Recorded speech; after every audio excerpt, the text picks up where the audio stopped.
I was born in the south of England, in Hampshire, and then we moved to Cyprus for a couple of years, to Germany, and up to Yorkshire for a couple of years as well. My dad was a helicopter pilot with the Army Air Corps. I'm sure that moving around like that probably makes you pretty independent. Lots of people think that because people are in the army, they must be in some way totally army-barmy, and they don't have other interests or hobbies or passions, or that they can't be creative or constructive. But if you take away the uniforms, you find individuals.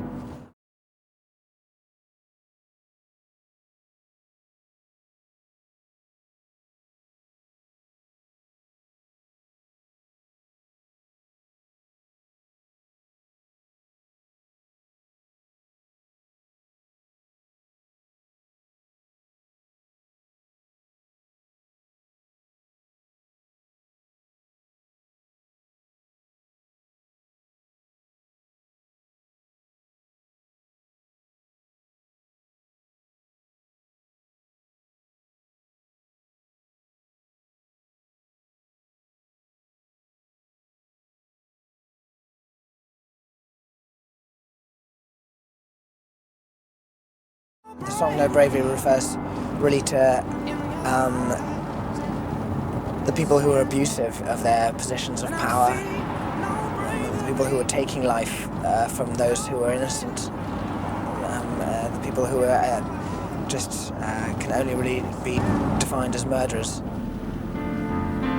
I wrote it there when I'd been there for maybe 4.5, maybe even 5 months. The song applies to many situations across the world.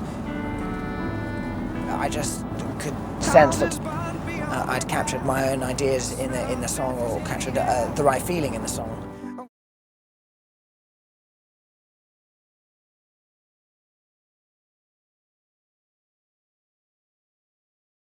In the last year, I was a thing called the Queen's Lifeguard, which is a horse guard in London. It means prancing around London in ridiculous uniforms, often for tourists, and you know, doing various ceremonial duties throughout the year. And it's an amazing old job, and not many people get the opportunity of doing it, so I'm very glad I did have the chance. The notion is that you're trained to be a leader. It's very much like being in charge of a band. And I inspect the band on the tour bus at 6 a.m. every day. And if it's not up to standards, they'll get out and do press-ups. I was already looking for a record deal in my time in the army, and I'd been playing these gigs and meeting people musicians and other people from the music industry. And I knew that I had to push things along, because otherwise I was going to be unemployed and without any money. And I signed a deal with EMI Music Publishing. Then I flew out to Texas and played at the South by Southwest Music Festival. A woman came up and said, "Hi, I'm Linda Perry, and I have an independent label called Custard Records in Los Angeles, and I'd like to sign you out there. You can choose your own producer, and you can make the record you want to make." Her kind of offer just made complete sense, and that kind of artistic freedom was exactly what I was after. Back to Bedlam is a collection of very private songs for me that document my own experiences, life, being an individual, being a conscious human being in today's world, about friendships and loves and losses and good times and bad. And but then again, I think we're all living on the same planet at the same time, and we're all trying to get through life. And so I think many people can relate to these songs, because we do generally have the same sort of hopes and fears and ideas of how we'd like life to go. You're beautiful. You're beautiful. You're beautiful. It's true. I wrote it after an experience of seeing my ex-girlfriend on the Underground in London, and she was with her new man who I didn't know existed, and she and I caught eyes for that moment, and lived a lifetime in that small second, and I haven't seen her since. People always come up to me and say how much that song makes sense to them, how I think anyone can relate to having spotted a stranger and wondering what might have been. And yeah, I've seen someone propose at one of our gigs, got down on one knee and proposed to his now fiancée.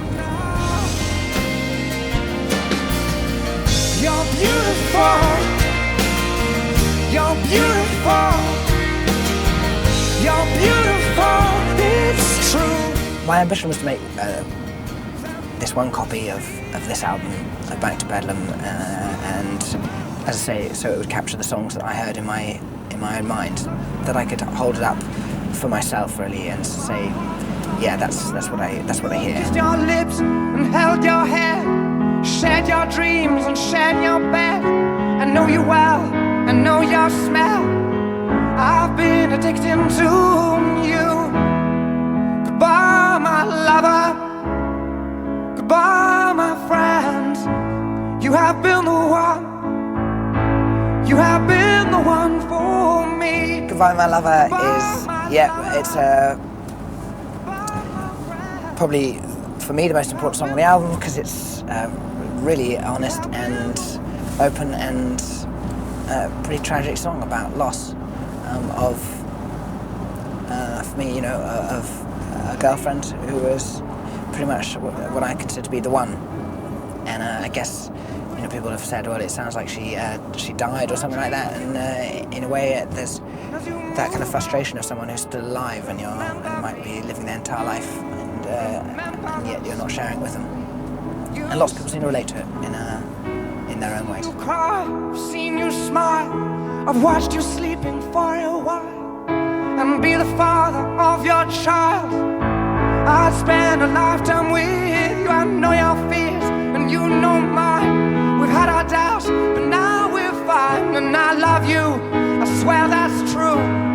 I cannot live without you. Goodbye, my lover. I think people generally are just interested in the music and the songs. That's why they go and get an album, not for what shoes I'm wearing. And I think sure people might want to know a bit about you, but at the end of the day, it's the music and the way they relate to it that is probably far more important to people. Beautiful dog, lights up the shore. I wrote High with a man called Ricky Ross, and the words I wrote with a memory in mind of sitting on a cliff top in Devon and having been up all night and watching the sun come up, and that moment where you recognise the day and it's kind of celebration of life.